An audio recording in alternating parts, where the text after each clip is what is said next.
চারপাশে যে এসির হাওয়াতে মনে হচ্ছে গরম বেশি লাগতেছে। আমার বাসায় তো একটা এসিও নাই, তুমি তো পারলে আমার একটা এসি কিনে দিতে পারো। এত কৃপণতা করো কেন? এত টাকা তুমি কি করবা? হ্যাঁ, চেহারাটা দেখলে বোঝা যায় যে গরমে থাকে না এসিতে থাকে। ভাল লাগে না, আমার কোনো এসিই নাই। 16 ঘন্টা এসি চালাইতেছো। কেমনে তুমি হিসাব করে বলো তো? তুমি কালকে দুপুরে কয়টায় অন করছো? 3টায়। আজকে সকাল কয়টায় অফ করছো? 9টায়। আর 9টায় অফ করছো, তাহলে কয় ঘন্টা হয়? 9টা থেকে না 3টা থেকে? 4 3 5 4 6 5 7 6 8 9 7 10 11 12 1 2 3 4 5 6 7 8 9, তাহলে 8 9 10 11 12 13 14 15 19 ঘন্টা। 16 17 18 ঘন্টা 19 ঘন্টা। সিরিয়াসলি আমি নিজেও জানতাম না, আমি তো অসুস্থ হয়ে যাব। এত তো এসিতে থাকা ঠিক না। বাট এখন কি করার, কিছুই করার নাই। কবে যে ভাবতেছি এসিটা বাস্তব। আচ্ছা, আমাদের দেশে ওই যে একটা মেয়ে ছিল না, গরমের কি জানি একটা কি জানি পদে আছে না কিসের জানি কি জানি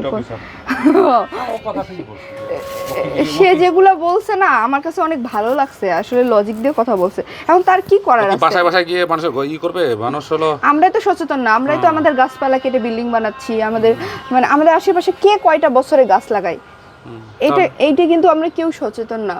আমরা খালি দোষ দিতে পারি দেশের বড় বড় পদে যারা আছে তাদের দোষ দিতে পারি, মানে সব দোষ তাদের। ভাই, আমরা যে খেয়ে পড়ে বেঁচে আছি, মানে খেতে পারতেছি না, পড়তে পারতেছি না, এটাও তাদের দোষ। মানে সব কিছুতেই তাদের দোষ।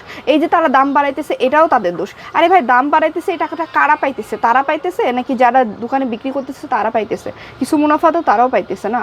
সো তারা যে একটা ফসল করতেছে সেটার একটা বেনিফিট আছে না, এত রোদে পুড়ে পুড়ে ফসল করতেছে। তার আমার মনে হয় যে দাম বাড়ানোটা পজিটিভ ইস্যু, আমি এটাকে নেগেটিভ ইস্যু ধরি না। কারণ তারা যতটা পরিশ্রম করে, ওরে বাবারে বাবা, এই রোদটা তো আজকে আমরা ফিল করতেছি, কিন্তু ওরা যে মাঠে আল্লাহ 365টা দিন ফিল করে, রোদ ঝড় বৃষ্টি সম্পূর্ণটাই মানে সারা বছর ফিল করে, তখন কিন্তু আমরা সেটা দেখি না, আমরা দেখি শুধু মূল্যটা। আমি মনে করি যে দাম বাড়া এটা একটা খুবই ভালো দিক, কারণ তারা তাদের ন্যায্য মূল্যটা পাবে। এই যে সার বিষের দাম এত বাড়ছে, সো সেই ক্ষেত্রে তারা ভালো একটা প্রফিট পাবে। সো আমার মনে হয় এটা ভালো দিক। এই যে দাম বাড়তেছে, আপনারাও কর্মের দিকে বেশি মানে পজিটিভ হইতেছেন বা সিরিয়াস নিতেছেন যে না, আমাকে আরও বেশি বেশি করে কর্ম করতে হবে বা আমাকে অন্য আরও বিজনেস এগুলো করতে হবে। আগে তো মানুষ খালি জবের দিকেই ঘুরতো, এখন কিন্তু মানুষ ঘরে ঘরে অনেক বিজনেস হচ্ছে, উদ্যোক্তা হচ্ছে। এগুলো কিন্তু খুব পজিটিভ ইস্যু, মানে পজিটিভ ব্যাপার, ঠিক আছে? সো আমার মনে হয় আজকে যদি দাম না মারতো, তাহলে আমরা যারা স্টুডেন্ট উদ্যোগ নিচ্ছি, দাম না বাড়তো, মাপতো বলছি, হতেও পারে, মানে আছে না, মানুষ কথা বলতে বলতে একটা মিস্টেক করে ফেলে এরকম। আমি ভুলে গেছি। ও যেটা বলতেছিলাম, দাম ভুলে গেছি সত্যি, আমার কথার মধ্যে কথা থামাই দিলে আমি ভুলে যাই। আচ্ছা যাই হোক, মানে এটাই বলতে চাচ্ছি, আমরা যারা স্টুডেন্টরা বা মাস্টার্স পাস করেও যারা উদ্যোগ নিতেছি যে কোনো প্রাণী বা যে কোনো খামার, সো এটাও অনেক ভালো দিক।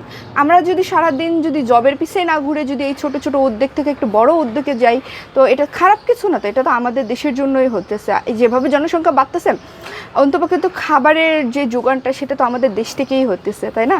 সো এই তো